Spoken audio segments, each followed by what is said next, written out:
nouvel épisode de podcast de Lana et Tricot. Moi c'est Anna et Lana et Tricot, pour ceux qui ne le savent pas, c'est ma boutique en ligne et ma boutique physique de laine et de tricot et de crochet à Grenoble.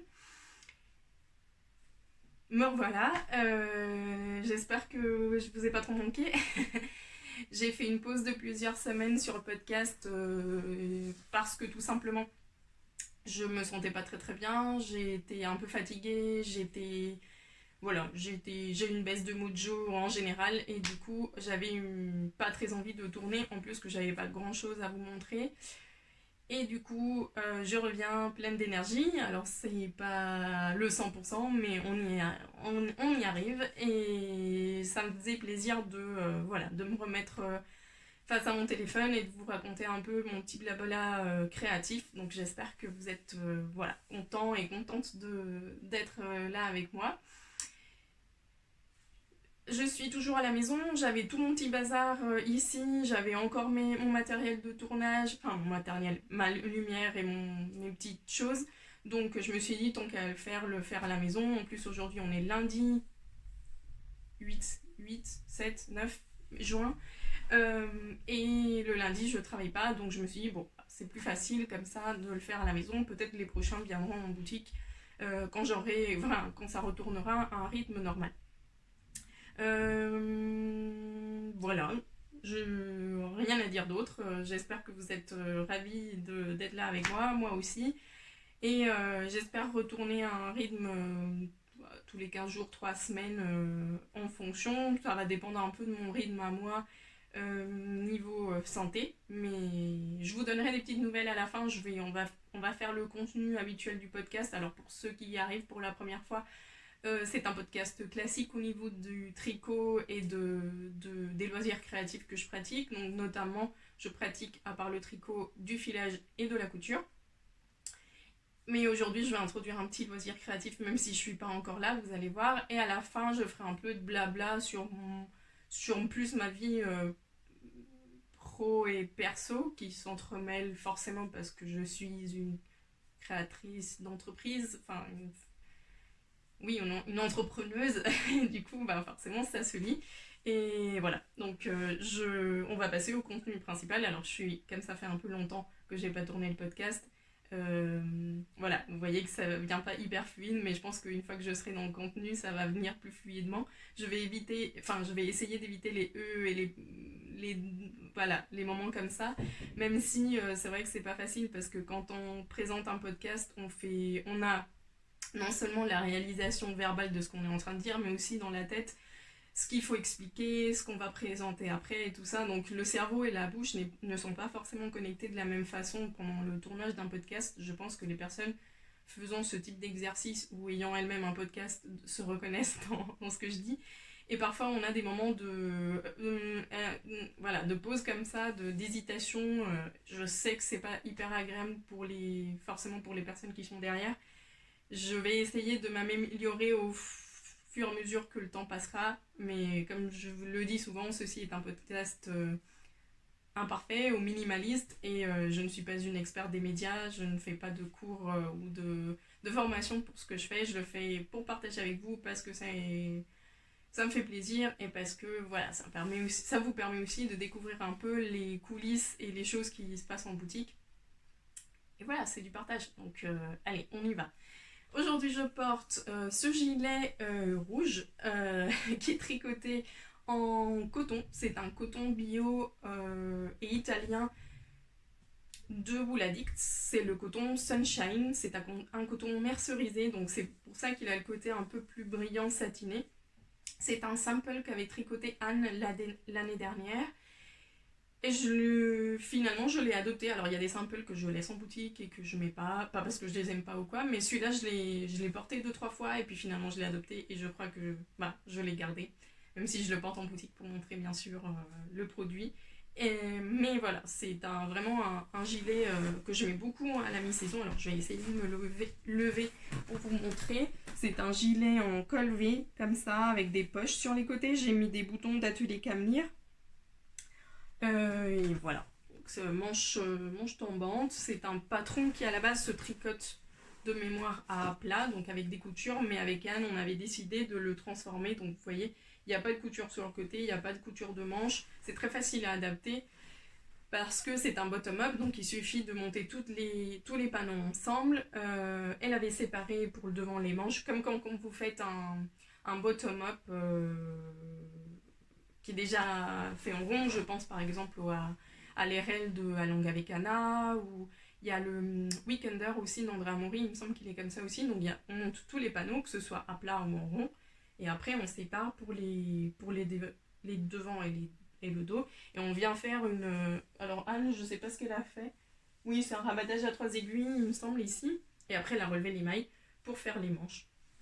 Donc vraiment une forme boxy, ça me fait penser un peu au gilet que pouvaient porter dans les protagonistes des séries un peu des années 90, ou oui, un peu Friends ou des choses comme ça. Enfin, Friends c'est peut-être un peu plus vieux, mais vous voyez un peu l'esprit. J'aime vraiment beaucoup, et j'ai eu beaucoup de compliments sur la couleur sur moi, alors que je ne porte jamais ce genre de couleur, ou presque jamais. Et du coup, c'est peut-être ça aussi ce qui a fait que je l'ai gardé. Donc voilà, c'est un coton qui est, si vous êtes plus intéressé par la matière, c'est un coton qui se tricote, qui est plutôt DK Worsted. Il se tricote en 4,5. Mais c'est un coton, il est vraiment très très bien. C'est pas un coton qui est extrêmement lourd. Il a un joli drapé. Vous voyez, là c'est une grande veste. Ben voilà, ça se prête à ce genre de vêtements un peu loose, un peu avec du drapé. Et voilà, moi je l'aime beaucoup. C'est un coton que j'ai depuis l'année dernière. Il y a de nouvelles couleurs cette année. Et c'est un coton de Wool Addict. Je pense que je vous l'ai dit. Donc Wool Addict, c'est un peu la marque. C'est une sous-marque. Enfin, une sous-marque, non. C'est une marque créée par Lang avec des fils un peu plus jeunes. Enfin, ils ont fait quelque chose d'un esprit un peu avec des patrons. Vous voyez, des patrons assez simples pour les personnes qui débutent, ou avec une esthétique un peu plus jeune, entre guillemets, plus... oui, c'est ça. Vous pouvez aller jeter un petit coup d'œil, vous verrez vers quoi je fais référence. Donc voilà, je l'aime beaucoup, il a des poches, il est confortable. Et il me permet d'être habillée avec des tricots en coton, tout en... Voilà, comme des journées aujourd'hui où on est au mois de juin, mais il fait pas encore... Enfin, il fait pas très très beau. Je peux avoir un tricot en coton qui va pas être extrêmement chaud, mais en même temps qui va me tenir chaud. Enfin, qui va me protéger de la fraîcheur de l'extérieur. Bref, c'est tout ce que je porte de fait main aujourd'hui, et on va passer au tricot. J'ai quelques projets finis, vous allez voir, pas beaucoup. On va commencer par un projet fini que j'avais oublié le podcast précédent. Je vous l'avais présenté en cours, mais vous ne l'avez pas présenté fini. Et je sais que c'est un projet qui avait suscité pas mal de questions sur un post Instagram que j'avais fait. Parce que c'est des projets... Allez, je vais vous le montrer. C'est le Framework Wallet de Jessica May. C'est un petit débardeur cropped tricoté en laine.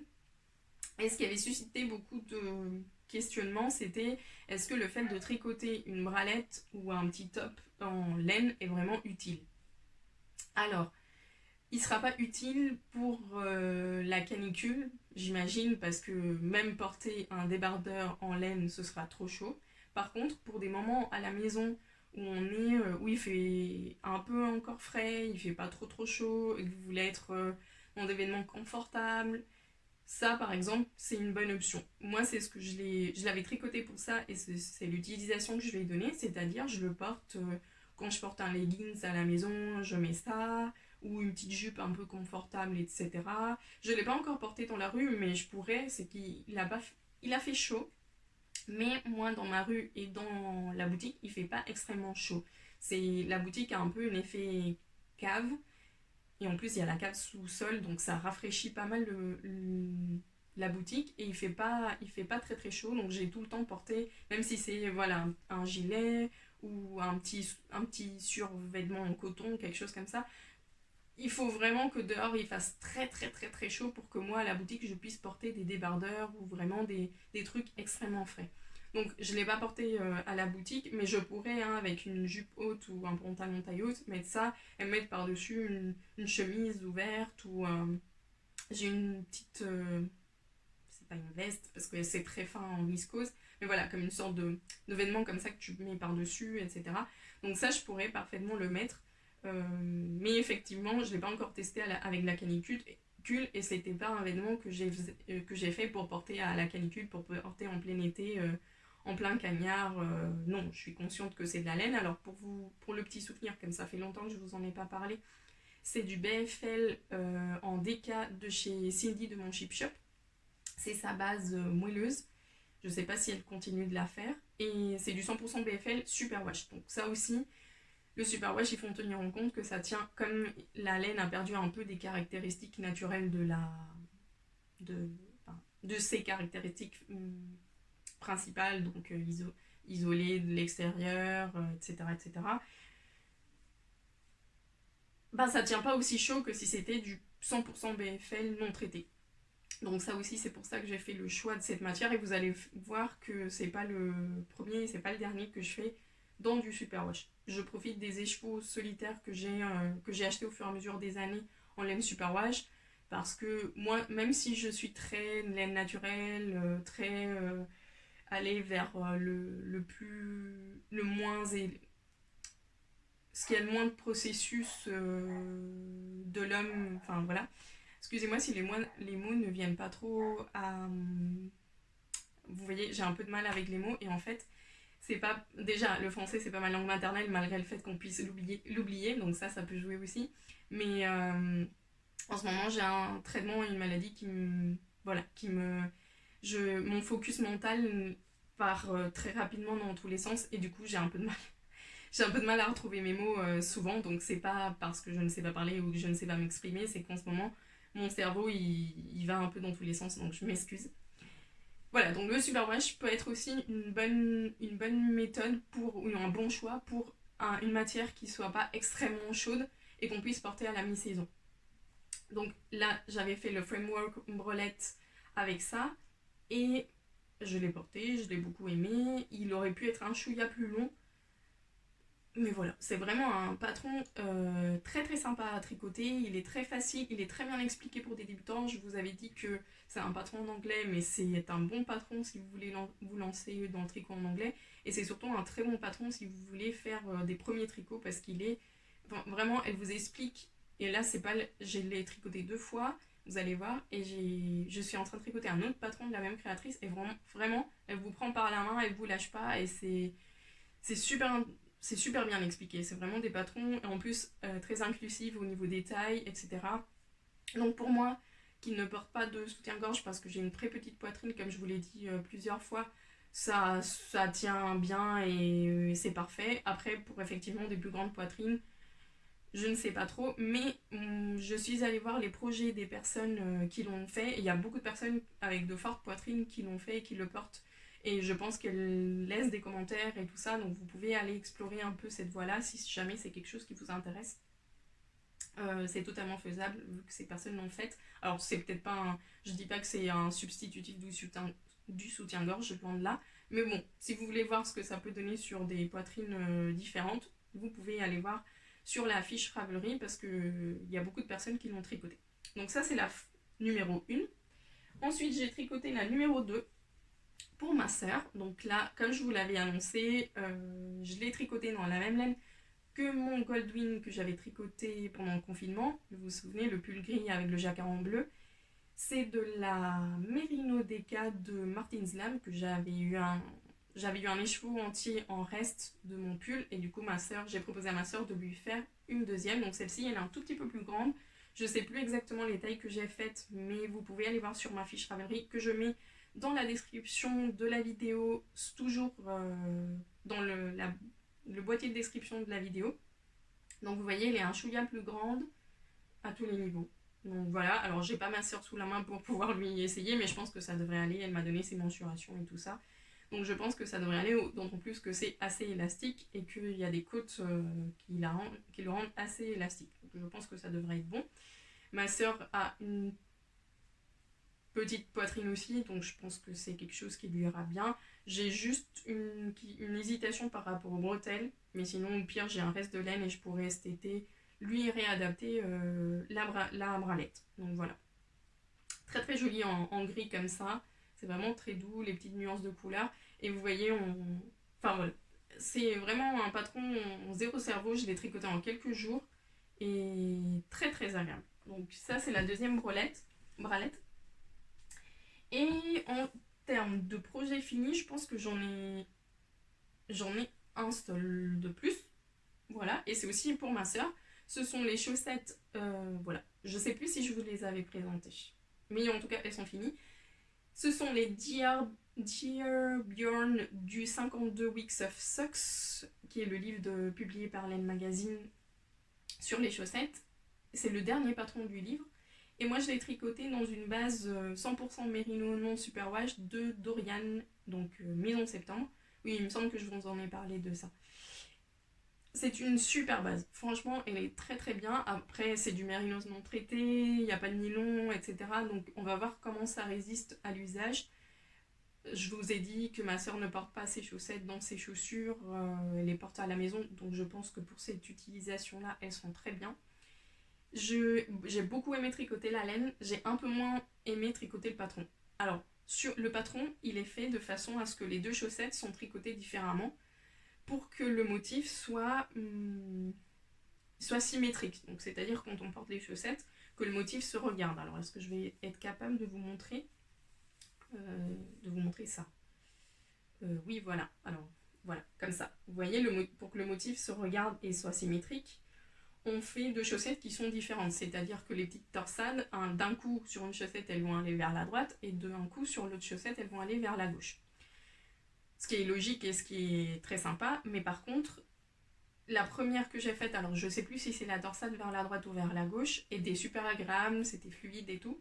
Par contre, sur la deuxième torsade, j'avais des aiguilles qui étaient pas assez pointues, et en plus, la torsade, comme c'est des torsades qu'on fait sans aiguille à dorsale, parce que c'est juste sur une maille, je l'ai perdue assez souvent, donc il y a une chaussette qui a un peu plus c'est pas des erreurs, mais des irrégularités au niveau du... Alors là, je suis pas capable de lire parce que ça fait un moment. Oui, voilà. Là, par exemple, il y a une maille qui est plus longue que les autres. Enfin, il y a des petites irrégularités comme ça parce que parfois je me trompais, je détricotais, je me trompais, je détricotais. Donc j'ai un peu... La deuxième a été un peu... Je veux pas dire de gros mots, mais voilà. J'ai moins aimé la tricoter que l'autre, alors que l'autre, je l'avais tricoté rapidement et assez fluidement. Donc, si je devais refaire cette paire, parce que je trouve que c'est une paire assez sympa, qui même avec une laine, alors pas des speckles, mais peut-être une laine qui passe des dégradés ou des nuances, etc., peut être très très sympa à faire pour pas juste faire une chaussette en jersey toute simple. Mais je pense que ce serait très bien de faire deux chaussettes qui aillent dans le même sens. C'est pas très très... Voilà, le fait que ça se rejoigne, c'est joli, mais est-ce que c'est indispensable? Non. Et est-ce que moi, par exemple, je regarde jamais si je mets la bonne chaussette au bon pied. Donc je suis sûre que si je faisais des chaussettes comme ça pour moi, je finirais par avoir un motif qui se regarde pas, qui est pas symétrique. Voilà. Donc je pense que si je devais la refaire, je la referais, mais juste en faisant la première chaussette pour les deux. La paire serait, disons, faite dans la première chaussette. Je ne sais pas si c'est très clair ce que je suis en train de dire. Mais voilà, ce sont des chaussettes qui commencent de la pointe vers les côtes, avec un talon renforcé assez classique, ma foi. Donc voilà. J'ai pas trop suivi le patron, c'est-à-dire que j'ai suivi le patron pour le début, pour le dessin, puis après, en fait, de temps en temps, je donnais un petit coup d'œil pour voir si c'était bon. Et voilà, j'ai pas trop regardé le patron, donc je sais pas dire si le patron il m'a pas semblé excessivement clair. Je sais pas si pour des débutants c'est vraiment le meilleur patron à suivre, mais comme voilà, moi maintenant je regarde plus trop les patrons de chaussettes parce que c'est juste pour le motif ou pour s'il y a quelque chose de particulier. Mais sinon, après ça, je sais faire toute seule, etc. Donc je regarde pas trop les patrons. Par contre, cette chaussette là, elle spécifie bien de les faire avec beaucoup plus de mailles que ce que vous monteriez pour votre taille ou pour la paire de chaussettes classiques, parce que ce dessin là en fait il resserre beaucoup beaucoup beaucoup le tissu, Donc là, je sais plus combien de mailles on avait, mais genre si normalement pour ma soeur j'aurais monté 64 ou 62, enfin autour de ça, là c'est mettons 68. Alors je vous dis ça comme ça, mais j'ai plus le chiffre en tête, ça fait longtemps que je les ai tricotés. Mais c'est vrai que ce tissu-là resserre vachement le... Enfin, ce point-là resserre beaucoup le tissu, du coup il faut faire attention avec ça et bien suivre ce qu'elle vous dit. Je les ai tricotés en 2,5, parce que vous voyez, ça resserre bien le tissu. Et voilà. Voilà. Je sais pas avec quoi c'est teint, mais c'est un très joli gris chaud. Et voilà, c'est de la maison de septembre, qualité numéro 1, qui sont mérinos non traités. Voilà, donc ça c'est le troisième projet fini. Et le dernier, après c'est des projets couture ou des projets filage. On va passer au projet en cours et comme ça je vous montre tout ça. Alors, j'ai apporté tout mon panier où j'ai tous mes projets en cours. N'ayez pas peur, on va y aller doucement. Alors, pour repartir, bon, cette question de... Ah, pardon, je vous coupe, mais c'est juste un mini projet qui était caché. J'ai fait des mini chaussons, enfin des mini chaussettes pour un petit bébé d'une amie qui va bientôt naître. Voilà, j'ai fait ça. Dans mon reste de Regia Twin, si vous vous souvenez, j'avais pris cette laine-là pour ma première paire de chaussettes, d'ailleurs du 52 Weeks of Socks. Et j'ai fait des petits chaussons. Alors là, pareil, j'ai pris un patron gratuit sur Ravelry, j'ai fait des côtes. Et j'ai fait des petits chaussons taille 3 mois. Alors je me rends pas compte, pour moi ils sont minuscules. Mais s'ils lui vont pas, ben, elle pourrait les mettre en déco comme ça, c'est trop mignon. Donc j'ai fait ces petits chaussons aussi. Projet fini. Passons au projet en cours. Donc comme je disais, pour revenir à cette question des bralettes, du non-superwash pour l'été et tout ça, j'avais un écheveau en fait.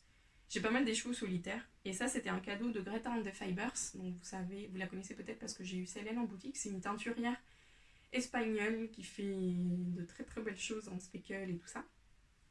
Et j'avais un écheveau qui était tout seul. J'avais pensé faire des chaussettes, mais finalement, je me suis dit, bon, pourquoi pas faire un autre modèle de Jessica May, donc de la créatrice de la framework Brolette.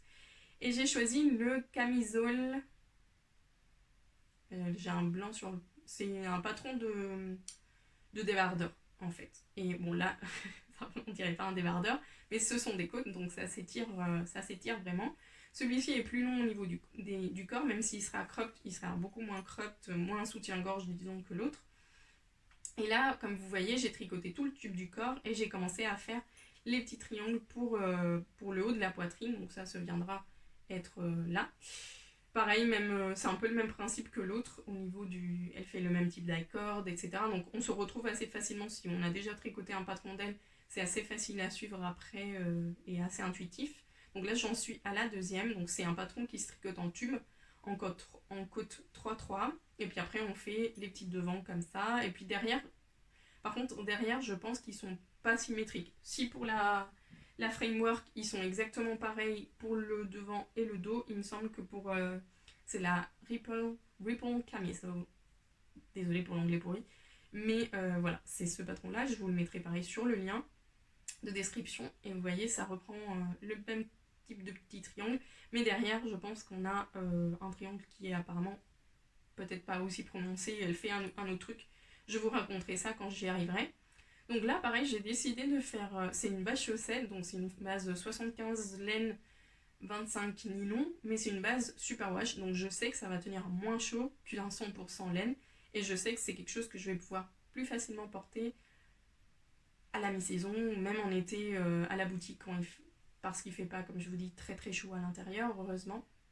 Donc ça, c'est quelque chose que je vais mettre facilement avec une jupe, avec un jean, et avec quelque chose par-dessus, etc. Donc voilà, c'est comme j'ai aimé l'usage de la framework, je me suis dit, bah, c'est quelque chose qui se tricote facilement, qui peut être un tricot zéro cerveau, comme j'en ai eu besoin là ce dernier mois. Et voilà, donc je vous montrerai ça plus de près. Donc, pour la laine, c'est pas c'est pas un coloris qu'elle a actuellement en boutique, c'est le coloris Rosa de Pitimini, qu'elle a certainement eu en beaucoup plus clair que ce qu'elle le fait d'habitude. Et du coup, elle m'avait offert les chauds. Mais moi, je le trouve très très joli. Il y a plein de speckles du moucheté en plusieurs coloris. Il y a du bleu, du vert, du rouge, du jaune, etc.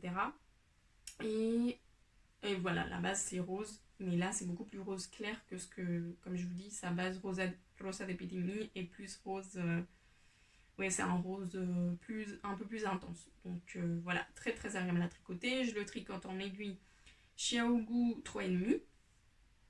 Et voilà, ma foi, ça va assez vite. Alors j'ai tricoté le tube assez, pas rapidement parce que j'étais pas hyper tricot ces derniers temps, mais bon, ça se tricote tout seul, hein. Si vous aimez pas trop tricoter des côtes, c'est peut-être pas le patron pour vous. Et après ça se fait hyper rapidement parce qu'on diminue, donc vous voyez, ça va très rapidement. On fait le petit taille cord et après ce sera pareil. Rien d'autre à dire. Si vous avez des questions, vous pouvez utiliser les commentaires. Et voilà, je vous en parlerai plus quand j'aurai pu le porter et voir tester un peu si le patron me convient. Je vais largement avoir de la laine pour le faire. C'était du 400 mètres pour 100 grammes, donc c'est de la fingering classique. Et avec le reste, je les utiliserai pour des chaussettes, comme c'est en fil chaussette, j'utiliserai ça pour des contrastants de chaussettes, etc. Donc voilà, ça c'est le premier projet en cours. Alors je vais pas dans l'ordre chronologique parce que voilà, je prends les premiers qui viennent. Alors celui-là, on en parlera le podcast suivant. Là, c'est le prochain projet en cours, c'est un projet à moitié fini. Vous vous souvenez que pendant le confinement, j'ai filé ce gradient de laine à chaussettes. C'était de la chiviote, soie et nylon. J'avais filé ça, alors je sais plus où il est mon autre écheveau. Je sais pas, il est là dans mes filets mains. Je vais pas aller le chercher. Donc vous vous souvenez, c'était des 50 grammes que j'avais filé pour des chaussettes. Donc ça partait du bleu jusqu'à du marron, enfin bleu-gris jusqu'à du marron et du très joli bordeaux lit de vin. Voilà.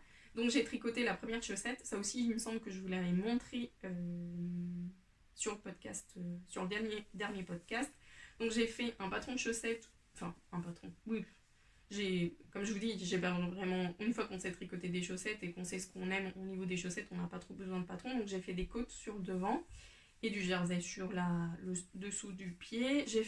Par contre, j'ai fait un talon après coup avec le reste de ma laine. Donc ça partait sur du bleu marine très très foncé. Voilà ce qui me reste. Et du coup, j'ai fait un talon après coup parce que j'avais pas envie d'interrompre les coloris sur le devant. Voilà. Et après, voilà, j'ai fini. Alors, il faut que je refasse le rabattage parce qu'il est trop serré.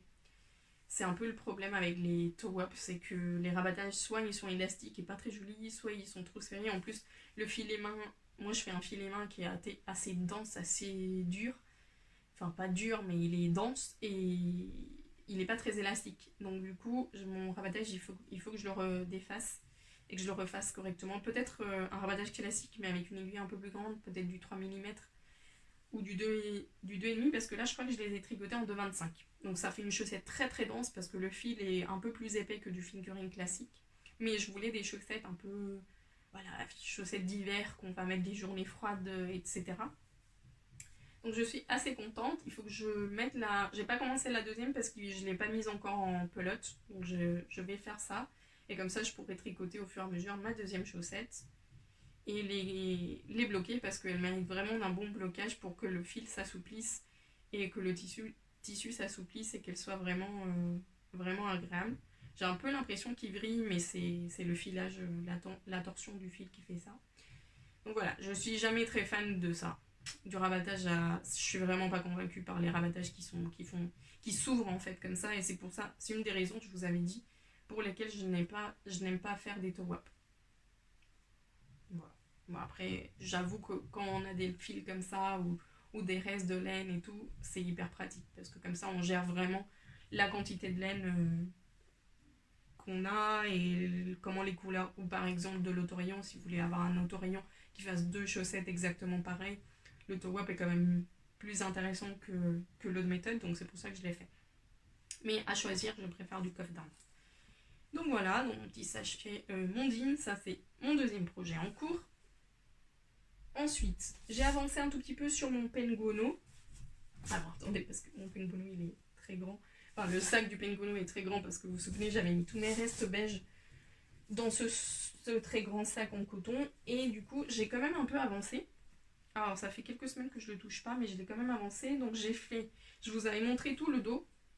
Donc le penguono, si vous connaissez pas et que vous arrivez ici, enfin que vous êtes nouveau, c'est un patron de Stephen West, qui est une grande veste qui peut se porter de deux façons différentes et qui est faite un peu en sorte de patchwork de couleurs. Enfin, on peut le faire comme on veut, on pourrait le faire uni dans une seule laine, une seule couleur.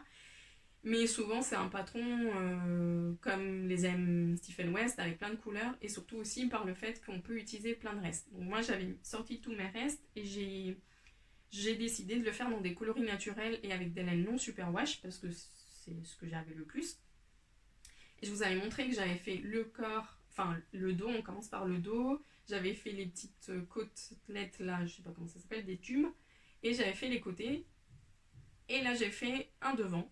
Donc j'ai décidé de faire les devants en plus clair et de faire un dégradé de clair. Je pense que sur l'appareil ça se voit assez bien, d'après ce que j'ai retour caméra. Voilà, donc j'ai fait un dégradé qui va du grège en fait vers de l'écru. Donc ça c'est des laines un peu de partout, c'est des laines de cadeaux, il y a de la laine française, il y a de la laine... là par exemple c'est de la... je sais plus ce que c'est, mais ça c'est de la Nimbus de Fonty, ça c'est de la laine islandaise, enfin il y a vraiment vraiment beaucoup de types de laine, donc ça va venir se plier comme ça, vous voyez. Voilà, ça ce sera le devant, ça c'est le côté et on a le dos. Alors je pense que mon penguono va pas être très très grand, mais je pense qu'il va grandir au blocage. Donc je m'inquiète pas trop pour sa taille. Et là j'ai commencé, donc là j'ai fait le deuxième côté et je suis en train de tricoter ou de commencer le deuxième devant. Donc là je vais le contraster davantage, je vais vraiment passer du très foncé au plus clair, alors que là j'ai passé du moyen au clair. De l'autre côté, je veux vraiment faire du marron foncé jusqu'à du blanc ou jusqu'à du moyen. Voilà. Donc ce qui est sympa, c'est qu'on peut au fur et à mesure réfléchir avec les couleurs qu'on a et tout ça, et faire un camailleux de couleurs. Et même si les côtés sont pas symétriques, parce que vous voyez, là, j'ai pas fait exactement la même chose que là. Voilà. Mais ça reste dans le même esprit, un peu dans les mêmes tonalités et tout ça. Je voulais créer quelque chose qui fasse pas trop patchwork au niveau des couleurs parce que j'avais peur après de pas le porter facilement. Même si je considère que c'est plutôt un tricot que je vais mettre à la maison, sauf si je suis vraiment en amour et que je peux pas le quitter, je le mettrai. Mais c'est plus quelque chose que je pense je mettrai. C'est une sorte de couverture pour mettre quand on est à la maison, etc. Donc voilà, ma foi, je le prends de temps en temps. C'est pas un tricot compliqué. C'est vraiment très facile à faire et c'est agréable parce qu'on c'est modulaire. C'est ce que Stephen West pratique le plus. Donc c'est-à-dire qu'il va commencer par un module et il va faire grandir ce module en créant des modules à côté. Et souvent, ça se passe à travers du relevage de mailles. Donc il va faire par exemple une partie, il aura fini cette partie, il va relever des mailles d'un côté, il va faire partir une autre partie, puis il va faire un rabattage et montage de mailles, puis une autre partie, et du coup ça crée des modules en fonction de ça, et du coup,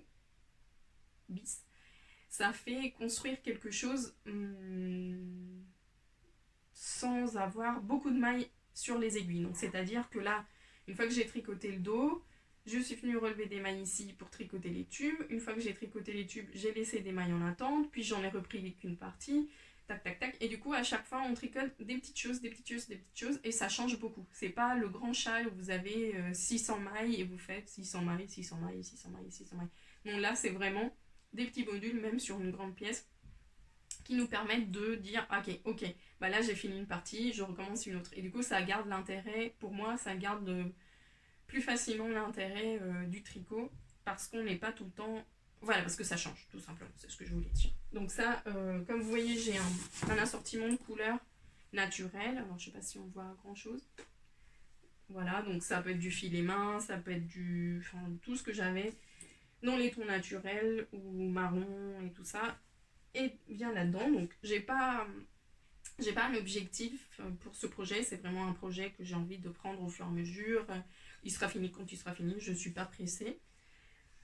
Ensuite, pour les tricots en cours, donc ça, j'ai envie de le tricoter juste pour enlever ce grand sac de reste de mon panier parce qu'on dirait que ça déborde de projets en cours alors que ça déborde de penguono.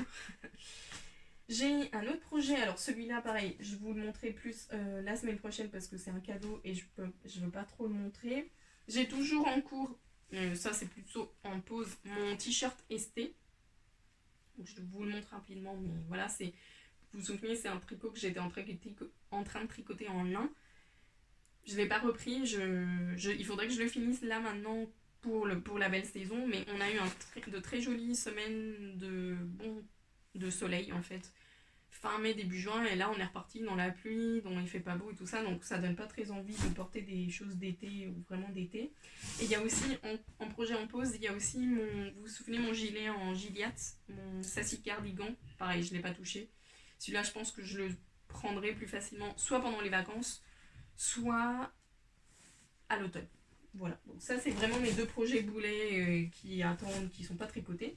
Et pour le dernier tricot en cours, je suis en train de tricoter quelque chose qui est un test, pas un test de patron, mais un test de matière et association de technique et de patron. C'est-à-dire, j'ai pris, vous savez que moi j'aime bien, mon esprit des choses, c'est un peu construire pour déconstruire. C'est-à-dire, plus on a une meilleure connaissance des matières, des outils qu'on a, mieux on peut les employer, plus content on sera des résultats, mais aussi plus facilement on pourra déconstruire. C'est-à-dire, Picasso, et je mets toujours le même exemple, Picasso pour devenir un peintre cubiste, il a dû d'abord étudier les règles de l'art, les règles de la peinture, bien savoir dessiner, etc., etc. Et une fois qu'il avait toutes ces bonnes bases, qu'il connaissait son métier, qu'il connaissait, enfin plus que son métier, qu'il connaissait la peinture, il a pu déconstruire et aller vers du nouveau, tout en connaissance de cause. Là, c'est un peu pareil. On sait que le superwash a certaines utilités qui marchent très bien pour certaines choses. On sait que le non superwash va se détendre, donc il faut bien faire un échantillon, donc c'est plus pour certaines choses, etc. Mais une fois qu'on est en connaissance de cause de tout ça, on peut aussi s'amuser à déconstruire et à tester. Et c'est un peu ce que je suis en train de faire. Et je le fais pour moi, mais je le fais aussi pour vous. Je dis tout ça parce que j'ai commencé un yoke en jacquard en fibre végétale. Voilà. Par contre, comme c'est un test au niveau de la matière, au niveau de choses, je fais plus de détricotage que de tricotage. Donc, le progrès n'est pas très flagrant, mais j'ai déjà fait un peu de jacquard pour vous dire, pour pouvoir vous en parler. Donc tout simplement, j'ai pris un patron qui me paraissait adapté pour un test comme ça, pour des fibres végétales, parce que je voulais un jacquard qui ait peu de brins derrière, donc que les mailles en jacquard soient assez suivies, donc qu'il n'y ait pas 5, 6, 10 mailles d'écart entre les couleurs pour que ça ne fasse pas de gros écarts de brins derrière sur le jacquard. Donc ça, j'ai trouvé pour ça le Northern Tales. Alors la créatrice, je ne la connais pas. C'est une créatrice que je connaissais pas en fait. Et je vous mets le patron sous la description, comme ça vous pouvez jeter un petit coup d'œil. Et c'est un patron qui est fait en laine, mais il y a la version manche longue et manche courte, mais ça c'est assez facile à adapter, ma foi. Et du coup, il est assez cropped, donc c'est un manche courte cropped, avec un jacquard assez simple, avec très peu de changements de couleur. Enfin, les changements de couleur viennent assez rapidement, donc ça va me permettre d'avoir des brins assez courts derrière, donc ça va créer moins d'écart entre les mailles. Donc c'est ce que je voulais déjà pour un premier test en matière végétale. J'ai commencé le patron. Alors le patron commence par des côtes bicolores en brioche. Alors si vous me connaissez déjà, vous savez que je ne suis pas une très grande tricoteuse de brioche parce que c'est pas forcément la technique qui me plaît le plus, ni au niveau du résultat, ni au niveau de la réalisation. Et en plus, j'avais peur qu'avec de la fibre végétale, je ne savais pas quel rendu ça allait avoir. Donc j'ai commencé par faire des côtes normales, ça me plaisait pas, et j'ai fait finalement du point mousse. Donc là, vous avez le point mousse qui sera en bordure de tout mon tricot, les côtes pour les manches et le bas du petit débardeur, enfin un t-shirt, parce que du coup en matière végétale, ça va pas être vraiment un pull, ça va être plus un t-shirt. J'ai fait mes rangs raccourcis et mes augmentations en jersey, donc jusque là bien. Et j'ai commencé le jacquard. Sauf que le jacquard, j'avais choisi, je vais vous montrer mes couleurs et mes qualités que j'ai choisies. C'est un patron qui a 4 couleurs. Et voilà les couleurs que j'ai choisies. Voilà. Donc ça, c'est du canapa pour les trois petites pelotes. Et ça, c'est du lin Antigone de d'Herorum Natura. C'est des qualités que j'ai en boutique. Donc ça, c'est du lin français 100%. Et ça, c'est du chanvre 100% de chez Lang. Donc les étiquettes, c'est ça. Donc le Antigone, c'est le coloris macaron. Ça va être ma couleur principale. Et le canapa de Lang, dont je vous ai parlé beaucoup de fois. Alors, pourquoi l'inspiration de faire du jacquard? Et bien parce que les pelotes de canapa, ce sont des pelotes de 25 grammes. Et je me disais que ça pourrait être amusant en fait de les associer et de faire un patron avec plusieurs couleurs.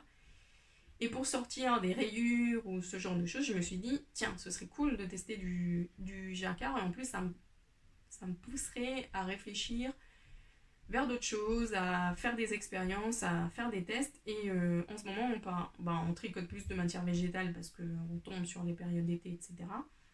Et voilà, pour moi, c'était intéressant de pouvoir faire des expériences. Et voilà les choses. Donc ça, c'est la couleur 26, 63, 15, et ça, c'est macaron. Et j'ai commencé à faire mon jacquard. Alors, j'avais... ça, c'est ma couleur principale, donc c'est la couleur que je suis en train de tricoter. C'est un vieux rose framboise, très très joli. Et j'avais commencé... Alors, qu'est-ce que j'avais fait? Oui, je m'étais dit que j'associerais ça et ça. Et ça et ça. Parce qu'en fait, les couleurs, elles vont deux par deux. Et ça et ça. Ça, c'était mon choix initial. Mais quand j'ai commencé le jacquard, je me suis dit, bah non, tiens, je vais faire plus de contraste et je vais tricoter plutôt ça et ça. Donc les deux, le beige et le rose. Et j'associerai les deux plus orangés pêche caramel ensemble. Donc j'ai fait ça. Sauf que quand j'ai fini ça et j'ai introduit celle-ci, ça n'allait pas. C'était pas joli, ça me plaisait pas, donc j'ai tout défait. Bon, c'était juste 3 rangs, mais il y avait des augmentations, donc c'était un peu long à faire. J'ai défait ça et je pense que je vais rester sur mon choix initial parce que c'est le même code couleur. Alors elle l'a fait dans des gris et des bleus, mais elle a mis les couleurs, disons, les plus claires ensemble et les plus foncées ensemble. Donc il y a moins de contraste. Sur son patron, il y a ce genre de type de contraste. C'est pas un contraste fou, et là non plus, mais voilà. Quand vous verrez la photo du patron, vous comprendrez mieux le type de contraste que j'étais en train de rechercher. Donc ça va bien, je vais bien les garder ensemble. Donc là, il faut que je fasse le test d'introduire celle-ci dans le jacquard avec celle-ci, à la place du beige que j'avais mis, et du coup, à faire le jacquard de ces deux couleurs-là ensemble. Donc ça, c'est un peu ma prochaine étape. Donc retester les couleurs et voir la façon dont laquelle elle rendrait le mieux. Alors, j'aurais dû faire un échantillon pour tester les couleurs avant. Oui. J'avais envie de le faire. Non. Donc du coup, voilà. Un autre détail à tenir en compte pour le végétal, c'est que pour que le jacquard soit joli, il faut faire un échantillon dense. Vous ne pouvez pas faire du 22 mailles ou du 21 mailles pour avoir du joli jacquard en fibre végétale. Oubliez totalement ça. Il faut faire un jacquard, un tissu qui soit dense. Déjà pour pas qu'on voit les brins de couleur derrière, parce que vous savez que le fibre végétal va pas gonfler ou va pas remplir les trous comme une matière animale ou comme une matière de protéines animales. Et du coup, il faut faire un échantillon assez dense. Moi, ici, j'ai pas mesuré, mais je suis facilement sur du plus de 25, c'est sûr. 28, 30, quelque chose comme ça. Je suis en aiguille 3,25 pour le jacquard et 3 mm pour le jersey. Donc ça, c'était fait en 3 mm. Et j'avais autre chose que je voulais vous dire, mais j'ai oublié. Voilà, donc plutôt dense. Voilà, plutôt dense. Hein. Je sais pas, il y avait un truc que j'avais envie de vous dire, mais ça m'a échappé. Enfin, c'est parti de mon esprit. Voilà, donc assez dense, assez sympa à tricoter comme d'habitude le canapa. Moi j'aime bien. Il y a des gens qui aiment moins bien tricoter les matières végétales, mais qui aiment beaucoup le projet final parce que c'est frais, parce que c'est léger, parce que c'est un drapé, parce que ça vous permet de tricoter pendant l'été et de porter des tricots faits main en été. Donc ça nous permet de garder, nous, tricoteuses, une identité de tricot pendant toute l'année, et ça c'est très sympa. Et ben je vous dirai plus quand j'avancerai. Là on dirait que j'ai avancé peu, mais en fait j'ai fait beaucoup de tricotage et détricotage déjà sur les côtes et tout ça, et puis après sur le jacquard. Donc ça va avancer à au rythme où je pourrais moi avancer dans l'état actuel des choses. Mais je suis assez motivée de voir grandir ça et de pouvoir partager avec vous un nouveau pas, une nouvelle aventure avec les fibres végétales parce que voilà, moi j'aime bien changer, j'aime bien faire avancer les choses et explorer de nouvelles choses. Si vous avez envie de entendre parler plus de fibres végétales d'été actuellement, Audrey de Yarnflex sur son Patreon est en train de faire pas mal de sur ce mois de juin, pas mal de vidéos, d'articles et tout ça sur la fibre végétale. Je suis assez d'accord sur le 88% des choses qu'elle dit sur les fibres végétales. Audrey et moi, on a un esprit très très similaire à ce niveau-là, au niveau des fibres, de l'approche des fibres et tout ça. Donc vous pouvez aller les yeux fermés, vous lui faites totalement confiance. C'est quelqu'un qui connaît bien son métier. Et voilà, et c'est vraiment... Moi j'ai commencé à la suivre sur Patreon aussi, et c'est vraiment parce que j'ai décidé que j'allais tous les X mois soutenir des créatrices que j'aime bien. Donc là c'est le tour d'Audrey, et franchement elle fait un super boulot sur son Patreon. Donc si vous avez des questions sur les fibres végétales, si vous vous intéressez un tout petit peu à ça, vous pouvez totalement soit me poser des questions, soit aussi aller voir ce que fait Audrey sur son Patreon. Moi je pense aussi que sur Patreon je vais faire, comme je suis en train d'aborder ça, je vais raconter un peu ce processus là également. Donc voilà, de toute façon je raconterai sur les podcasts aussi les résultats, les conclusions de tout ça, et je vous ferai partie de mes conclusions également sur le podcast. Donc ça c'est pour mes projets en tricot actuellement. On va passer rapidement au filage avec mon projet fini, qui est ma quantité pull. Ça je vous avais déjà montré pendant le confinement parce que j'en avais déjà fini une partie. Mais j'ai fini mon deuxième écheveau de cette quantité pull que j'avais filée pendant le confinement. Finalement c'est de la fingering, light fingering. J'ai pas compté le métrage, mais j'ai largement, je pense, de quoi faire un bon petit pull pour cet automne, pour cet été, pour quand j'aurai envie de le tricoter. Comme je vous avais dit, je garde toujours en tête l'idée de faire le shifty, donc le shift, enfin un des patrons d'André Amaury qui est fait dans ce genre de fil et main, au résultat fil et main. Je pense que cet été, pendant mes vacances, c'est possible que je le fasse. Mais voilà, j'ai ma quantité pull, je la ferai quand j'aurai envie, quand je serai motivée. Voilà, rien d'autre à dire, hein. Je pense que je vous avais tout raconté. C'est de la Hilltop Cloud, qui est une de mes teintures préférées au niveau des fibres. C'est de la qualité South Down, et j'ai filé du de brun pour avoir cet effet tellement à la mode. Fractal, ça s'appelle, du filage fractal. Rien d'autre à dire, c'est des échos de 120 grammes à peu près. Donc voilà, j'ai assez de quantité pour ça. Je suis en train de filer une autre quantité pull, mais c'est beaucoup moins marrant à faire parce que c'est de la fibre... Alors c'est pas de l'uni, mais ça va donner un résultat plutôt uni de la couleur. J'ai pas filé depuis très longtemps, donc là je pense que comme ça recommence à venir et tout ça, je pense que voilà, j'ai encore à nouveau envie. En plus en été c'est assez agréable de filer parce que ça permet d'avoir une activité, je sais pas, en printemps-été, ça me vient plus facilement, et je pense que je suis pas la seule de filer et de retrouver mon ouais. Donc je pense que ce ne sera qu'un retour très bientôt. Ah oui, je cherchais un truc dont j'avais envie de vous parler, qui sera tout à la fin. Couture, j'ai fait pas mal de couture, je pense que j'ai oublié des choses de couture pour vous les montrer, mais c'est pas grave, je vous les montrer au fur et à mesure que je les porterai sur le podcast. Parce que parfois c'est des patrons que j'ai déjà fait ou c'est juste une autre couleur de tissu, donc c'est pas peut-être très intéressant pour vous. J'ai 3 projets de couture à vous montrer. Alors j'ai fait un sweat pour ma sœur, sweat t-shirt, enfin c'est un peu entre les deux parce que le tissu est quand même un peu épais. C'est un patron de sweat t-shirt manche longue du livre... c'est le livre de Marie Poisson, Coudre le stretch. Donc c'est le patron Jeannette. Non, je sais pas. Je sais pas. J'ai fait avec la surjeteuse, c'est du jersey comme vous pouvez le voir. C'est le patron, la version col bateau, parce que c'est un patron, c'est un livre qui vous donne des patrons. Et en fait, dans tous les patrons, il y a beaucoup de variations. Donc vous pouvez faire tous les types de cols qu'elle présente, donc col V, col bateau, col rond, col carré, etc., etc. Donc là, ma soeur, elle avait choisi un col bateau. Donc c'était la première fois que je faisais un col bateau et je suis assez satisfaite du résultat. Donc c'est super posé et tout, j'ai juste suivi et c'est, ma foi, assez bien expliqué et je suis très contente du résultat. J'ai mis une poignée un peu comme ça, fun, que ma mère nous avait offert pour, voilà, ça, c'est très ma soeur. Et je lui ai fait, donc cette version-là de marinière avait les bas un peu ouverts aussi.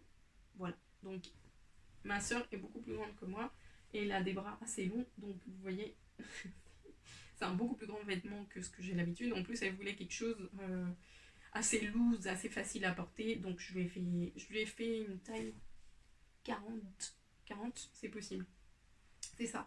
Et col bateau, ouvert sur le bas, c'est un t-shirt manche longue qu'elle pourra porter assez facilement à Madrid parce que bon, il fait froid l'hiver, mais il y a une bonne mi-saison et en été il fait très chaud, donc elle le portera vraiment à l'automne. Et je suis assez fière des finitions. Vraiment, c'est un des plus beaux vêtements. Alors, vous allez me dire, c'est très simple. Mais bon, c'est très simple aussi de faire un truc pourri.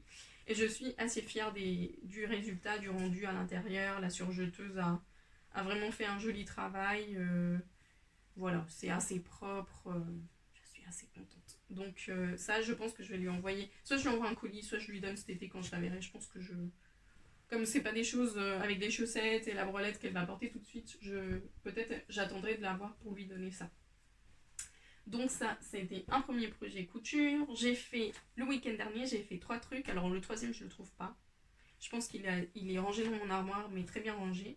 J'ai fait une chose que j'avais déjà faite et que je vous avais pas montré.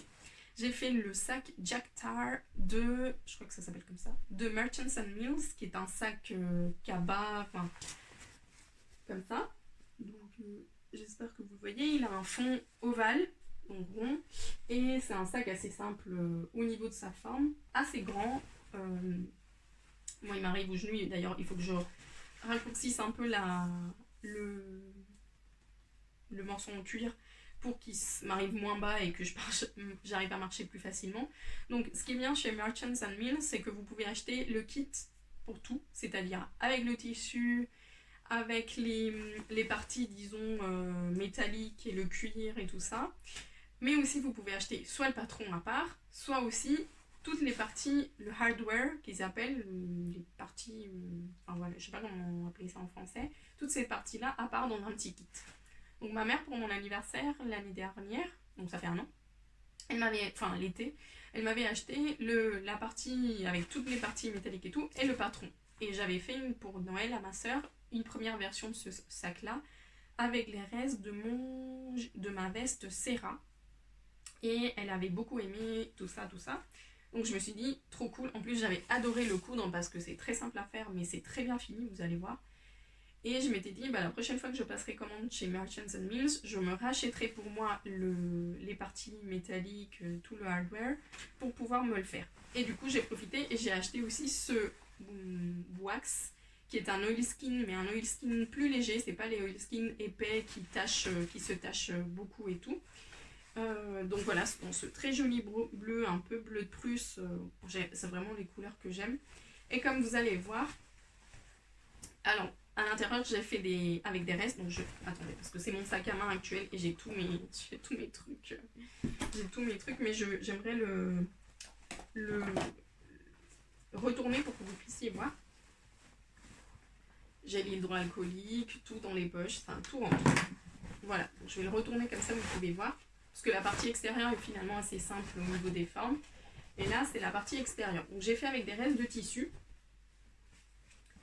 Et j'ai décidé de faire du clair pour le fond et les poches parce que je trouve que les sacs qui sont très foncés à l'intérieur, on voit jamais où sont les choses, on voit jamais où mettre les choses. Et du coup, j'ai décidé de faire du clair. En principe, je voulais faire tout le fond du sac comme ça, mais j'avais pas assez de tissu.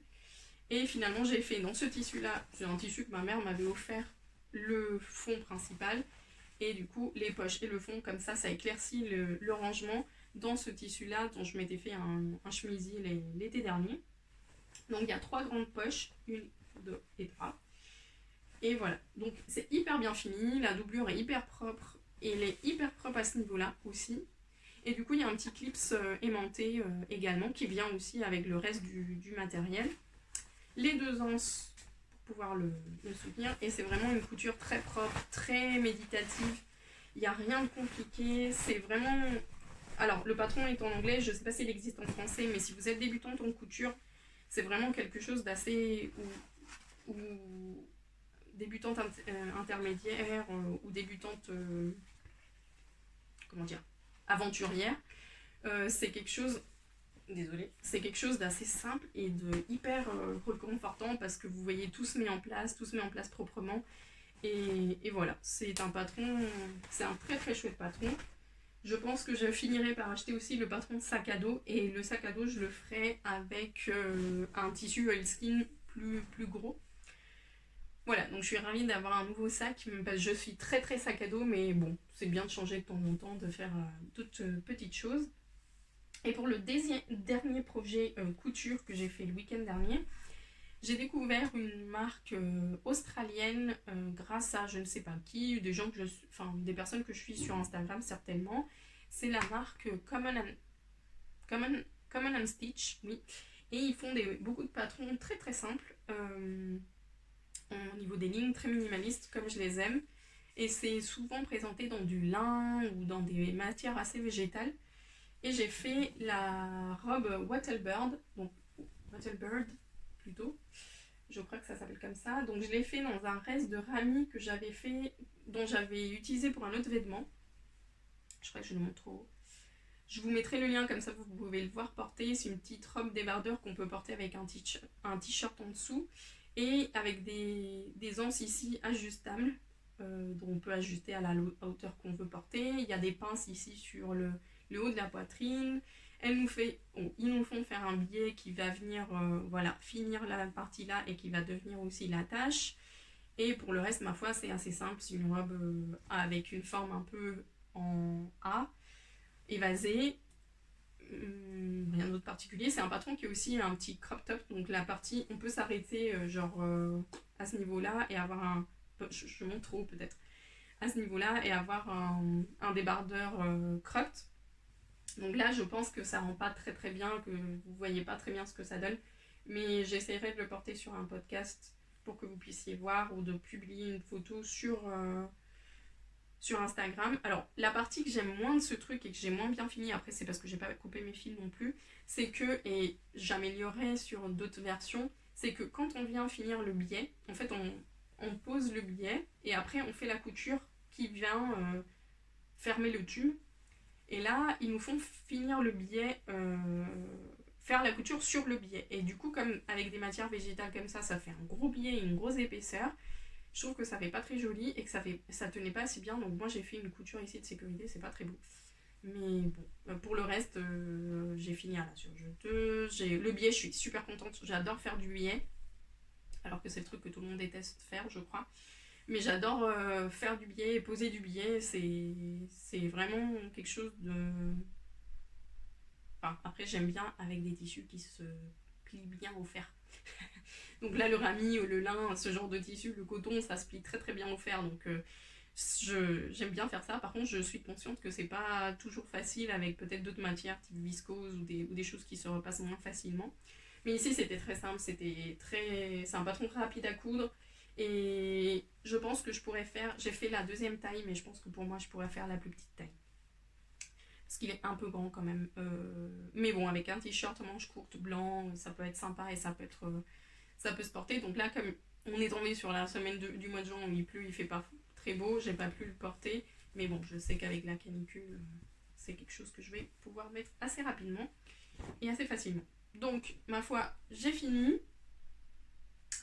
J'ai fini le contenu principal. J'ai juste deux choses que j'ai envie de vous dire et de partager avec vous. J'ai commencé enfin, un an après, la broderie. Alors, vous allez voir, c'est pas des débuts encore vraiment, mais j'ai commencé à faire parce que moi, je brodais sur de la laine. Parce que je brodais sur des tissus, sur mes vêtements en laine. Et du coup, j'ai fait un échantillon dans de la laine non superwash. Donc là, je ne l'ai pas bloqué, donc il roulotte un peu. j'ai fait un échantillon. Sur ces j'ai un tambour plus petit où je vais broder sur ça. Donc j'ai deux tambours après plus grands. Donc un qui est totalement vintage que ma mère m'avait donné. Je sais, ça doit appartenir. Pour tout vous dire, ça doit être à mon arrière-grand-mère ou à ma grand-mère. Donc ça date. Et ça, c'est un nouveau que j'ai acheté dernièrement. Celui-là, en fait, ce que j'aimerais faire avec les tambours, c'est mes premières broderies sur laine. J'aimerais les laisser sur les tambours et décorer la maison avec ça. Donc celui-là, je vais lui faire un truc bien spécial parce que c'est un tambour qui est vieux et qui fait un peu vintage et tout. Et moi, j'aime beaucoup les choses un peu, voilà, anciennes. Et je ferai une jolie laine non superwash avec une jolie broderie, tout ça. Donc celui-là, je le réserve spécialement. Ça, je ferai autre chose avec. Et là, j'ai un petit tambour comme le plus récent où je vais faire ma première broderie. Donc ça, c'est l'échantillon. J'ai des petits bouts de laine à repriser. Ça, c'est de la petite laine à broder de teinture sauvage qu'on nous avait offert à un Knit-It il y a hyper longtemps, que j'avais gardé bien sûr parce que c'est du teint à la main à teinture végétale. Donc ça va être super beau avec ça. Ça, je vais faire ma première broderie avec ça. Et après, j'avais acheté de la laine Saint-Pierre comme ça, des trucs à repriser avec des couleurs qui allaient bien ensemble. C'est tout ce que j'ai en fait. Donc je ferai avec ce que j'ai. J'ai acheté du papier dissolvant, enfin qui se dissout dans l'eau pour calquer les motifs. Donc ça, celui-là, c'est de la marque Gutermann. Mais je sais qu'il y en a de différentes marques. Et tout ça pour venir à ce livre-là, que j'avais acheté il y a un an pour me mettre à la broderie, oh là là, je vais y arriver. Et j'ai décalqué les motifs que j'ai envie de faire, donc ceux-là. Des petites feuilles, des petits arbres et tout ça, qui, je vais vous les montrer une fois déjà brodés dans ce livre. Donc ça, c'est un livre de Yumiko Iguchi qui fait vraiment de très très belles broderies. Je vous recommande de la suivre sur Instagram parce qu'elle est vraiment... C'est vraiment incroyable ce qu'elle fait. Et du coup, elle a plusieurs livres publiés en français. Et moi, j'avais acheté celui-ci. Donc ça, c'est un peu les feuilles ou les plantes que j'ai choisi de décalquer pour faire mon échantillon. Donc là, maintenant, si j'ai bien compris, l'étape à suivre, c'est découper ces petites feuilles, ça, ou les feuilles, selon comment je veux les placer sur mon échantillon. Mettre le tambour et broder par-dessus. Enfin, mettre ça comme ça et broder sur ça. Et après, quand je le mettrai dans l'eau, le papier va se dissoudre et la broderie va rester sur la laine. Confirmez-moi si c'est bien ça que j'ai compris. Normalement, oui. Et du coup, maintenant, il me reste à installer tout ce petit bazar et commencer à donner les premières coups de... Enfin, à broder, quoi. Excusez-moi, j'ai 3 langues dans le cerveau et j'ai pas de focus du tout, donc du coup je m'excuse, mais mon cerveau est comme ça actuellement, on peut pas faire plus. Donc oui, pour celle-ci, comme je vous disais, ces couleurs-là, je suis moins fan, donc je vais rester sur du foncé, je pense que ça pourra faire une jolie chose. Il n'y a vraiment pas de lumière aujourd'hui, j'espère qu'avec ma lumière artificielle c'est suffisant. Donc je vais faire ça et ça devrait venir dans les prochaines semaines. Je ne me mets pas de pression, ça va venir au fur et à mesure. Comme vous voyez, j'ai pas beaucoup fait pendant 1 mois et demi avec mon débit, avec ce qui serait mon débit actuel. Mais là, on va passer... c'est tout ce que j'avais à vous montrer. Oui, j'ai un grand bazar autour de moi. On va passer un peu aux actualités perso-pro. Pro-perso. Alors, oui, comme je vous dis... Bon, si ça vous intéresse pas et que le contenu podcast habituel vous a intéressé et si vous voulez vous arrêter ici, je vous dis merci et je vous dis à très bientôt. Et si ça vous intéresse de connaître un tout petit peu plus les actualités de la boutique et mes actualités personnelles à moi, et ben on continue un tout petit peu, je vous promets ça va pas être très très long. Voilà, j'ai fait une pause sur le podcast parce que j'étais pas bien moralement. Si j'ai bien tenu le coup pendant le confinement, ça n'a pas été vraiment le cas après, pendant le déconfinement et tout ça, pour différentes raisons. Des raisons qui ont à voir avec le confinement bien sûr, parce que c'est une pression, un stress, des moments très anxiogènes et angoissants qu'on a tous vécu, donc on les a tous vécus différemment. Moi, même si j'avais pas très peur pour ma santé ou pour la santé de mes proches et tout ça, j'ai eu très peur pour mon business, comme vous le savez, pour ma boutique. Mais je me suis quand même bien ménagée pendant le confinement. Moi, je suis assez casanière, donc le confinement en soi ne m'a pas dérangée. Mais bon, après la reprise a été assez intense. Il y a eu des événements un peu intenses dans ma vie aussi. Ce qui fait que moralement, j'ai eu une baissée de morale. Enfin, j'étais pas très très bien. J'ai perdu le mojo en général pour tout faire. Euh, voilà, donc je me suis reposée, j'étais fatiguée et tout ça. Et j'ai profité pour faire des examens de santé.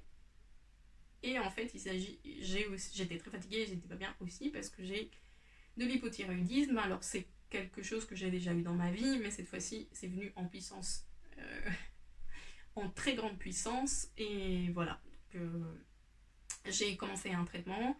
Et le traitement, le temps qu'il se mette en place et qu'il se mette bien comme il faut, et ben voilà, ça va mettre du temps aussi. Si vous êtes familiarisé avec les problèmes de thyroïde, vous savez de quoi je vous parle. Je sais que je ne suis pas du tout seule parce que c'est une maladie apparemment assez courante. Enfin, apparemment et pas apparemment. Dans ma famille, on est tous les quatre à être atteints. Et dans ma belle famille, toutes les femmes de ma belle famille ont été soit opérées, soit sous traitement, soit avec un goitre. Enfin voilà, donc c'est une maladie que je connais assez bien sous différents formats et tout ça. Donc, et moi, je l'ai déjà vécu avant, mais pas, comme je vous disais, à ce stade. Et c'est pour ça que je suis assez éparpillée mentalement aussi, parce que j'ai du mal à me concentrer, j'ai du mal à trouver mes mots, j'ai des périodes où je suis hyper... comme j'ai repris un traitement, bah, le traitement, parfois, il y a des moments où je suis hyper speed, où dans ma tête, c'est hyper speed, mais mon corps ne va pas avec. Enfin, il y a tous les cas de figure et mon corps est en train de se réajuster et de trouver un équilibre. Donc, ce qui fait que voilà, je trouve pas mes mots, j'ai des hauts et des bas au niveau moral, j'ai des gros moments de fatigue aussi. Et voilà, donc, ce qui fait partie de la maladie normale. Hein, voilà. Donc, ce qui explique beaucoup de choses de cette dernière partie du confinement, le fait que voilà, j'allais pas très bien et tout ça parce que j'étais vraiment très très déséquilibrée au niveau de ma thyroïde. Ça, c'est une chose. La deuxième chose et le deuxième souci de santé, c'est que, je l'ai mentionné plusieurs fois sur le podcast au courant de ces dernières années, j'ai une maladie chronique qui est le psoriasis, que j'ai sous une forme assez agressive, en fait, pas au niveau de l'extension du psoriasis. Alors, ceux qui ne connaissent pas le psoriasis, c'est une maladie qui provoque des plaques, des scams en fait, des plaques rouges au niveau de certaines parties du corps ou de toutes les parties du corps. Ça peut être du cuir chevelu, ça peut être les jambes, enfin le bras, voilà. Moi, dans mon cas, c'est un psoriasis qui va de la tête aux pieds, donc c'est-à-dire que ça se présente souvent par petites plaques au niveau de mon corps, de ma peau. Jusque-là, voilà, c'est un peu... Voilà, je la vis pas mal au niveau de devoir la cacher. Je la vis pas mal au niveau social parce que c'est une maladie que j'ai depuis toute petite. Et du coup, que j'ai appris vraiment à vivre avec au niveau social. Comme je vous dis, je me cache pas, etc. Je porte des manches courtes, je porte des robes, je porte ceci. Voilà, j'ai pas vraiment de soucis. Aussi parce que j'ai pas des plaques qui font de très grandes extensions. Ça peut être une maladie qui vraiment est très très envahissante. Et du coup, c'est là que ça devient peut-être au niveau social plus gênant. Moi, c'est pas trop mon cas, même s'il y a des personnes qui sont surprises et qui me posent des questions ou tout ça, mais c'est pas une maladie contagieuse, je le dis, si jamais vous avez jamais entendu parler de cette maladie-là. Mais j'ai une maladie de psoriasis qui est petite au niveau de l'extension, mais qui se présente quand même dans tout le corps, mais qui est une maladie qui est, dans mon cas moi particulier, qui est le cas aussi de d'autres personnes malades de psoriasis, très très inflammatoire. Et du coup, ça me provoque des douleurs, ça me provoque des démangeaisons très très fortes et des plaques qui sont très épaisses et très prenantes au niveau mental parce qu'elles sont toujours là, elles démangent tout le temps, elles font mal tout le temps et du coup, voilà, c'est très très très inconfortable à vivre et aussi pendant des grosses périodes de stress, et ben, elles se multiplient comme des petits champignons, comme je sais pas, comme des petits lapins. Et du coup, c'est, voilà, là, pendant la vie au stress et tout ça, bah forcément, mon pso a fait avec mon hypothyroïdisme a fait je pense que quelque part c'est lié aussi. Et c'est lié au stress, hein, de toute façon.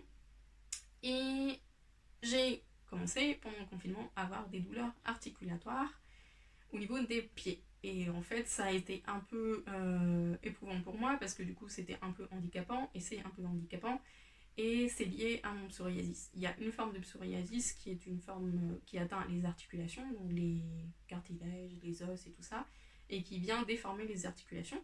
Donc on penserait fortement que je suis atteinte par cette version-là de la maladie. Et actuellement, j'ai beaucoup d'examens médicaux pour...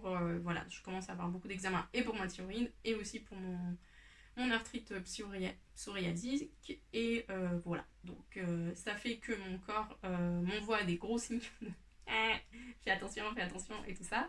Donc au niveau moral, c'était pas trop ça, au niveau physique, c'était pas trop ça, et c'est pour ça que ça explique aussi la pause que j'ai faite sur le podcast et que ça explique aussi que je suis pas hyper fluide mentalement.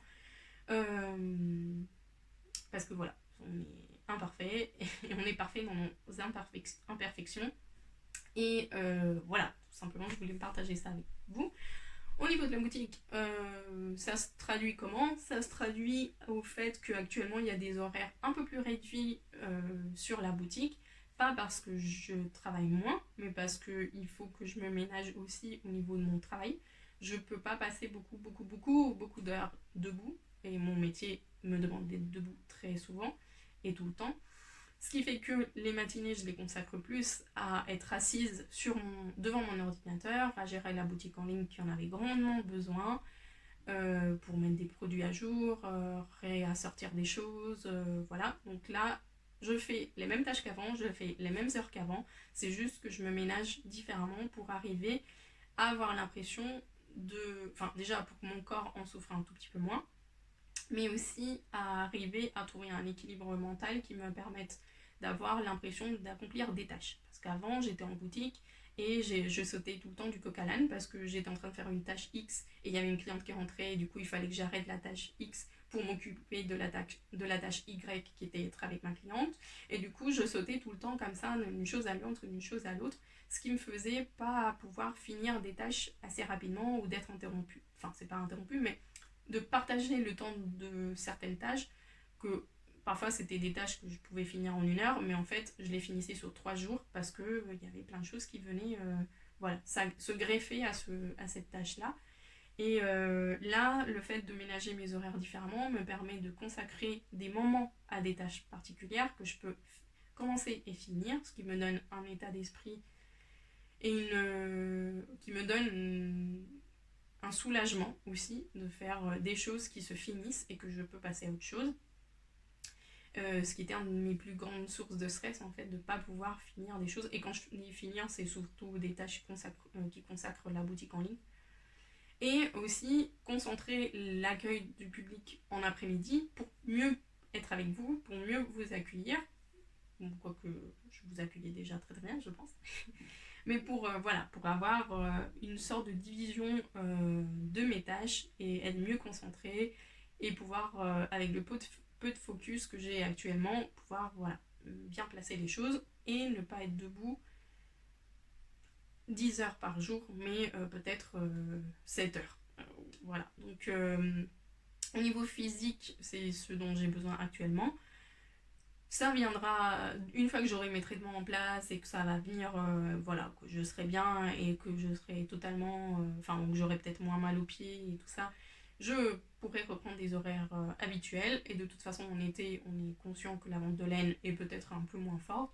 Donc c'est l'occasion parfaite aussi pour mettre en place de nouvelles choses, quitte à ce qu'en septembre je reprenne un autre rythme ou le rythme habituel ou voilà, on verra comment ça évolue, mais pour le moment je suis très contente, tout le monde est content, personne s'est forcément plaint des horaires parce que je pense que je vais quand même assez loin, assez tard dans la soirée, je ferme à 19h, donc ça permet à tout le monde de venir, d'autant plus qu'il y a 2 matinées, le vendredi et le samedi, où la boutique est ouverte, donc voilà, je pense que j'ai trouvé un bon compromis pour tout le monde, pour moi et pour vous. Et voilà, donc ça c'est un peu pour les nouveautés, enfin pour les nouvelles choses de la boutique. Pour Patreon, je vais changer là cette semaine parce que Patreon a évolué, si bien avant c'était plus un format pour permettre à la boutique pendant le confinement de survivre et de pas trop avancer sur les charges et pouvoir payer les charges, avoir un rythme de charge normal et pas trop prendre sur la trésorerie de la boutique. Là actuellement, Patreon, c'est plus un moyen de soutien pour moi, euh, pour que je puisse rémunérer quelque part mes heures supplémentaires qui sont les heures de création, les heures de création d'événements, de création de nouveaux projets, de création de patrons, de création de tout ce qui va autour de la vente et le côté boutique, disons, transaction, de acheter des produits, vendre des produits, enfin tout ce qui va autour de ça. Et vous savez que moi je suis assez créatif au niveau de et assez dynamique au niveau de la boutique, donc, mais tout ça demande du temps aussi et demande demande des heures. Et en fait, là, le Patreon va transitionner un peu vers ça. Donc, ça va être un soutien à moi directement, pas à l'Anae en tant que boutique de laine, mais à Anna, créatrice d'entreprise et créatrice de l'Anae, en tant que créatrice d'événements et créatrice de contenu. Alors, pas le contenu podcast, parce que podcast, comme j'ai dit sur Instagram, va rester ouvert, va rester pour tout le monde, et ça ne va pas changer. C'est pas un contenu que je vais privatiser quelque part. J'ai envie de le garder tel qu'il est. C'est juste que je ne l'ai pas fait tout court parce que je n'avais pas la place mentale pour le faire. Mais podcast va rester pareil. Par contre, sur Patreon, j'ai envie de partager les coulisses, les avant-premières. Donc, si un patron qui sort sur Patreon, vous avez les coulisses et vous avez l'avant-première avant que le reste. Et c'est pas juste podcast, mais Instagram et autres, et clientes tout court. Il y a des vlogs aussi sur des petites choses. Alors j'ai fait des vlogs sur mes chaussettes, j'ai fait des vlogs sur mes aiguilles, j'ai fait des vlogs sur des petites choses sur les coulisses de la boutique, sur la vie quotidienne de la boutique. C'est un peu du contenu, moi en tant que Anna, créatrice de l'Anae, quoi. Et voilà, donc je pense que là je vais changer les tiers pour que ce soit plus adapté à ça. J'ai fait un nouvel objectif aussi sur Patreon, donc ça va évoluer un peu vers ça. Et je compte le garder tout l'été, voire même après plus de temps, en fonction de si ça vous plaît, de si ça me convient à mon temps et tout ça. Et voilà. Donc, je pense que ça va évoluer là-dessus. Les personnes qui sont sur Patreon sont assez d'accord et assez contentes de continuer dans cette voie-là et dans ce soutien-là. Donc voilà, si ça vous intéresse, si jamais vous voulez soutenir ou si jamais vous souhaitez connaître un peu plus les coulisses, ma vie personnelle, un contact un peu plus personnalisé et plus personnel avec moi, et ben Patreon c'est l'espace un peu que je consacre à ça. Donc j'ai un peu raconté voilà ce qui me passait, ce qui m'arrivait et tout ça sur Patreon, comment j'ai fait un peu le déconfinement, des petits vlogs, tout ça. Alors pendant le mois de mai ça a été un peu plus calme parce qu'avec la reprise et tout ça a été un peu compliqué de tout caser et de tout gérer, mais là ça va reprendre un rythme un peu plus normal. Donc j'ai très hâte de pouvoir partager plus de choses avec vous sur cet espace-là, tout en tenant compte que je vais continuer à partager sur Instagram, que je vais continuer bien sûr à partager sur le podcast, mais que voilà, que quelque part aussi j'ai besoin de commencer à créer de nouveaux espaces où je puisse être soutenue économiquement aussi parlant, parce que la boutique c'est bien, mais la boutique demande beaucoup d'heures et pas forcément beaucoup de rémunération derrière. Donc voilà, ça me permet d'avoir d'autres soutiens différents, et ça vous permet aussi à vous de me soutenir différemment, parce que tous les mois vous pouvez peut-être pas acheter de la laine, ou vous voulez acheter de la laine pas que chez l'Anaïs, ce qui est totalement normal, mais aussi vous voulez soutenir les créateurs qui vous tiennent à cœur, ou comme je fais moi, de soutenir des créateurs tous les 2-3 mois, soutenir des créateurs différents. C'est aussi une façon de montrer que vous êtes là, de montrer que ça vous plaît, et de soutenir tout simplement. J'espère que ça n'a pas été trop brouillon dans ma tête, tout est brouillon en ce moment. Donc je m'excuse un peu, mais je pense que ça nous fait tous du bien de nous revoir. Moi de me remettre à l'exercice du podcast, vous à à avoir un contact avec moi et avec la nouveauté, enfin, et suivre un peu ce que j'étais en train de faire. Donc ça me fait plaisir. J'espère que je sens que le mojo au niveau, tout niveau, donc podcast, tricot, couture, tout ça revient. Donc je pense que ça va avancer sur mes projets et que je vais pouvoir avoir plus de contenu à vous montrer aussi et du coup pouvoir faire ça de façon un peu plus régulière comme avant. J'espère que vous allez bien. Je vous souhaite un très bon mois de juin. Si on ne se voit pas avant, je ne veux pas me trop mettre la pression. Donc si ça vient une fois par mois, ou une fois tous les 3 semaines, ou une fois tous les 15 jours, on verra comment ça évolue. Je vais certainement avoir des invités pendant ce podcast parce que je pense que j'ai besoin un peu de soutien pour avoir une idée plus fluide et quelque chose de plus fluide. Donc il y a peut-être des invités qui vont venir sur ce podcast bientôt. Et je vous dis à très bientôt. Salut!